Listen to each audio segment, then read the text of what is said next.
Alexander Solzhenitsyn is continuing his discussion of interrogation techniques in the Gulag. So here we go, light effects. So you can imagine what this is, the use of light, psychedelic light, also darkness, to create an atmosphere of terror, of confusion, and of fear. He also talks about the box. So the box is a small kind of packing case, and you put the prisoner in the box, and, quote, he can sit down, but which is sometimes dark and constructed in a way that he can only stand up, and even then is squeezed against the door, and he is held there for several hours. So you're sort of immobilized inside a box. The accused could also be compelled to stand on his knees, not in some figurative sense, but literally to sit on his knees without sitting back on his heels and with his back upright.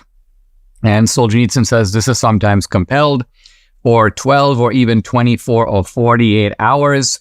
Who is it aimed at?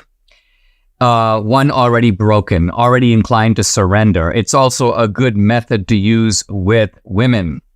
In one case, Solzhenitsyn, having set young Lorik Pinadze on his knees, the interrogator urinated in his face. And what happened?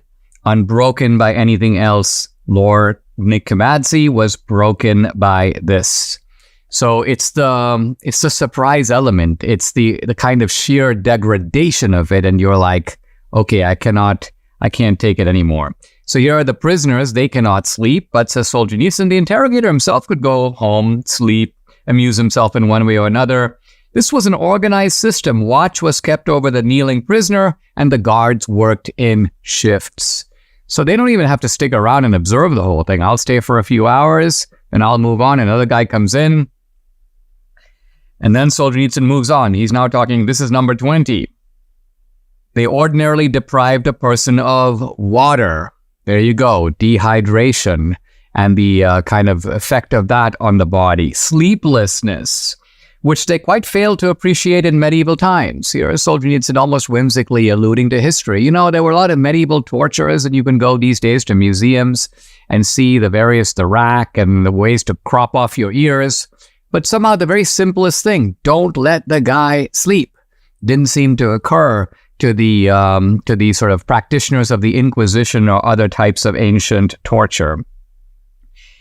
They did not understand, writes Solzhenitsyn, how narrow are the limits within which a human being can preserve his personality intact. Our body has a kind of daily or circadian rhythm. It needs sleep. You deprive it of sleep, and the whole system, in a sense, begins to shake, begins to break down. And this is now understood, says Solzhenitsyn, by the modern, which is to say, in his case, the 20th century, but obviously by extension, the 21st century torturers. Well, we think, for example, today of prisoners in solitary confinement. They don't do these exact tortures, but solitary confinement is a form of torture. Imagine being in a cell for, 23 hours a day. You have little or no access to light. You don't have books. You don't have a TV. You have nothing to occupy yourself with. You're just sitting there, sometimes in the darkness or semi-darkness, and you are looking at the wall for minute upon minute, hour upon hour. I would submit that that is a torture not incomparable to some of the things that Solzhenitsyn is describing. Quote, they didn't let you sleep? Well, after all, this is not supposed to be a vacation resort. The security officials are awake too. This is what they say. This is Solzhenitsyn giving the kind of contemptuous rationale. And then he goes, no, the security guys are catching up on their sleep during the day. They're keeping you awake at night, and they're doing a night shift, but they sleep plenty during the day.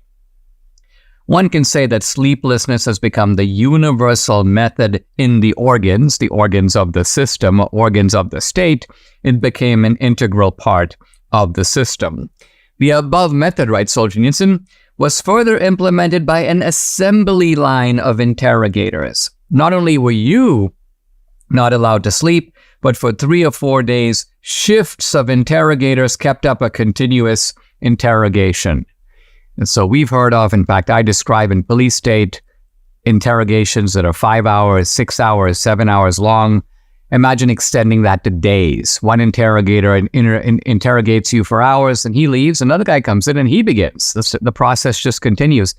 There's a line, I think, that Steve Friend, the FBI whistleblower, uses in the film, that the process is the punishment. And sure enough, that's the case here. The process itself is part of the punishment. It's not the whole punishment, because the interrogation is a prelude to incarceration. And that's coming next. But the interrogation is the beginning of the torture, the beginning of what the Gulag is going to do to you. And then in the cells, writes Solzhenitsyn, a human being was systematically worn down also by starvation and also by cold. Occasionally they use heat. But think about these basic elements. The human body normally takes so much for granted. We take for granted the air that we breathe in. We take for granted that we're going to be within a temperature that the human body can endure. And so what you do is you control those basic things. You control water, you control food, you control air, you control light. And in these ways, you take the organism, just the physical organism called the human being, and systematically break it down. It's that crushing of the body accompanied by a crushing of the spirit that is the essence of the police state and the essence of the Gulag Archipelago.